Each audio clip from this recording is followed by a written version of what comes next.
Au pied des pistes de ski et de l'unique télésiège de la Moulière, les équipes de la station sont mobilisées pour un exercice autant indispensable qu'impressionnant.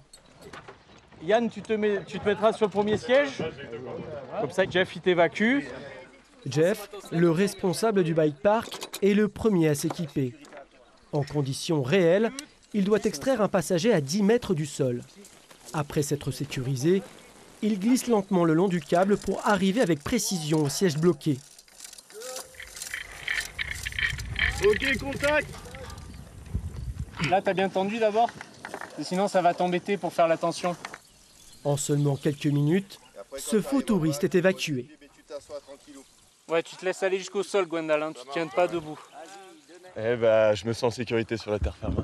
Bon, là, c'est un entraînement, mais en soi, il faut rester calme le plus possible. Bien analyser les gestes qu'on fait, regarder à deux fois pour éviter de faire une erreur et de faire une bêtise. Et en restant calme et tout ça, il y a tout qui se passe bien. Comme on a des équipiers au sol qui nous tiennent en sécurité, eux, il n'y a aucun risque, donc ça glisse tout seul, quoi. Des exercices pour s'assurer que les procédures d'évacuation fonctionnent en cas d'arrêt du télésiège et que les bien nommés évacuateurs câbles restent prêts.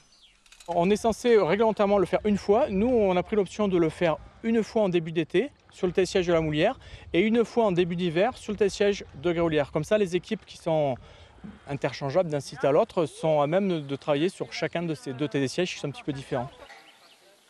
Dès ce samedi, le télésiège marchera toute la semaine pour transporter les plus de 10 000 visiteurs attendus jusqu'à septembre, entre sport, détente et grand air.